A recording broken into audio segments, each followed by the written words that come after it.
Audio 16। खर्च करने से पहले सोचिए।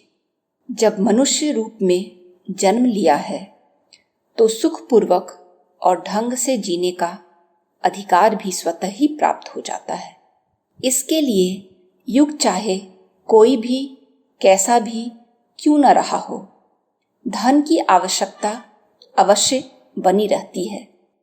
धनाभाव से सुखपूर्वक तो क्या, सामान्य जीवन में जी पाना कतई संभव नहीं हुआ करता।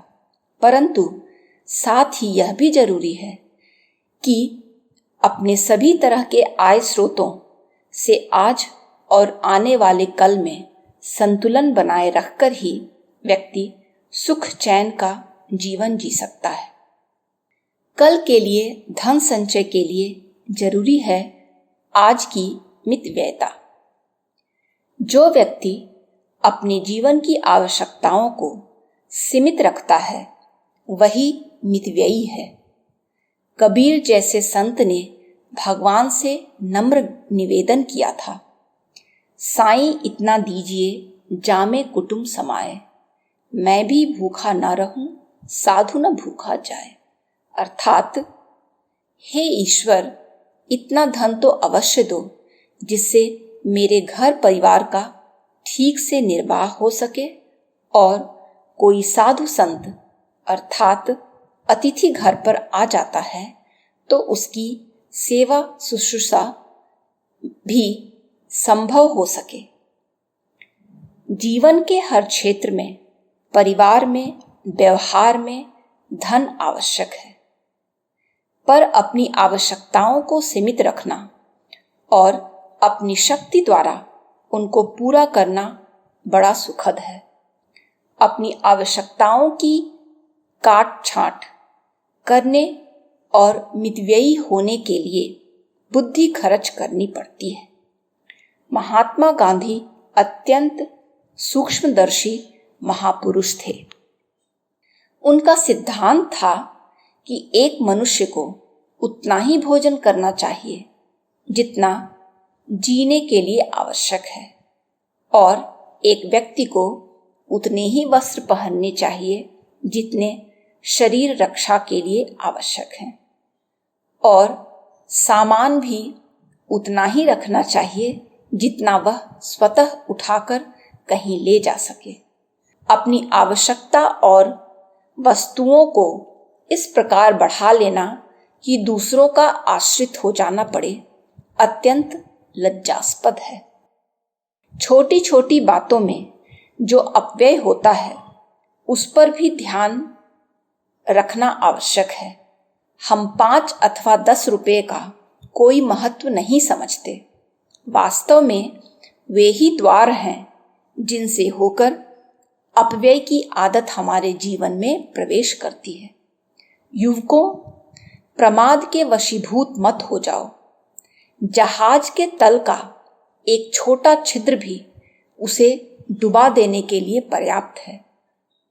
जीवन में अपव्ययता की भावना ही, चाहे वह छोटी हो या बड़ी, मनुष्य को पथभ्रष्ट करने के लिए पर्याप्त है। 2 मित्र एक साथ खेले, पढ़े, बड़े हुए।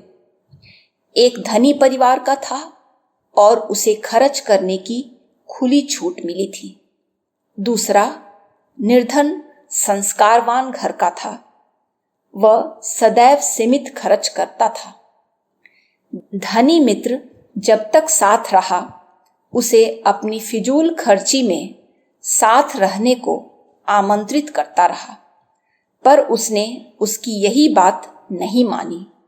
शेष बातों पर सदैव परामर्श लेता भी रहा और उसे सुझाव देता भी कि अक्षय संपदा होते हुए भी आपको अनावश्यक खर्च नहीं करना चाहिए। कालांतर में निर्धन एक विद्यालय का प्राध्यापक, प्रधानाध्यापक बना और धनी कारोबार में धन लगाकर चौपट कर चुका था। दोनों की मुलाकात एक दवाखाने में हुई। दुर्व्यसनों के कारण धनी मित्र का जिगर खराब हो गया था दोनों ने एक दूसरे की कथा सुनी। धनी मित्र ने आंखों में आंसू भरकर कहा, मित्र, मैंने आपका कहा माना होता तो आज मेरी यह स्थिति न होती। दूसरे ने सहानुभूति दर्शाई और यथासंभव आर्थिक सहयोग देकर उसे नए सिरे से जीवन जीने योग्य बना दिया। कंजूसी और मितव्ययिता में वही अंतर है जो असत्य और सत्य में, रात और दिन में। एक कंजूस व्यक्ति धन के लिए अपने जीवन की आवश्यकताओं का घोर दमन करता है। उसकी चमड़ी भले ही चली जाए, परंतु वह दमड़ी नहीं खर्च कर सकता। धन का उपयोग ही यह है कि उसके द्वारा जीवन की आवश्यकताओं की पूर्ति हो और साधारण जीवन में मनुष्य प्रतिष्ठा और सम्मान के साथ एक सामाजिक प्राणी के रूप में रह सके। लेकिन एक कंजूस धन को संचित करना ही उसका उपयोग समझता है।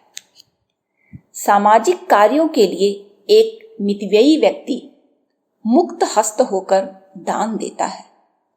हिंदू विश्वविद्यालय के भीष्म पितामह श्याम चरण दे का नाम किसने नहीं सुना। दे बाबा सात्विकता और मितव्ययिता की प्रतिमूर्ति थे। उन्होंने अपने जीवन की आवश्यकताओं को अत्यंत सीमित बना लिया था। वास्तव में वे जीने के लिए भोजन करते थे और शरीर की रक्षा के लिए वस्त्र पहनते थे। लोगों का कहना है कि वे भोजन भी नाप तौल कर करते थे। यहाँ तक कि प्रतिदिन की भाजी के लिए आलू भी वे गिनकर देते थे। परंतु इस महापुरुष ने अपनी संपूर्ण स्वअर्जित तथा पैतृक संपत्ति विश्वविद्यालय को अर्पण कर दी। जीवन भर वेतन के रूप में विश्वविद्यालय से वे केवल 1 रुपया ही वेतन लेते रहे। यदि दे बाबा ने इस प्रकार मितव्ययिता पूर्वक अपना जीवन व्यतीत न किया होता तो क्या वे इतना महान त्याग कर सकते थे? विश्वविद्यालय का निर्माण और उसकी नींव की दृढ़ता ऐसे महान त्यागियों के दान पर ही आश्रित है। कुछ दिनों तक चाहे कष्ट ही क्यों न उठाना पड़े, परंतु ऋण से सदा बचना चाहिए। एक लोकोक्ति है कि ऋण का भार लेकर प्रातः काल उठने से अच्छा है रात में बिना भोजन किए ही व्यक्ति सो जाए। ऋण लेने के समय बड़ा आनंद आता है, परंतु उसका देना उतना ही कष्टकर और अप्रिय प्रतीत होता है। मनुष्य उपकारों से उऋण हो सकता है। वह तृष्णा के बंधन को तोड़कर मुक्ति प्राप्त कर सकता है, परंतु ऋण का बंधन बड़ा ही दुखद होता है। ऋण जीवन का महान घुन है।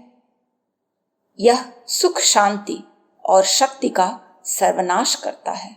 यह स्मरण रखो कि तुम्हारा इसी में कल्याण है कि तुम मितव्ययी बनो। अपनी आय की सीमा के बाहर खर्च न करो। आज एक एक पैसे की बचत कल का अनंत सुख साबित हो सकती है। आज का जीवन और वातावरण तो कई प्रकार से आकस्मिकताओं वाला बन चुका है।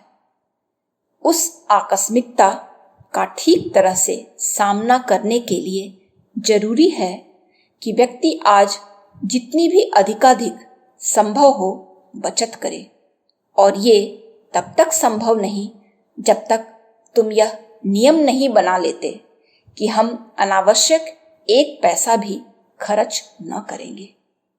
तब तक न तो आप मितव्ययी हो ही पाते हैं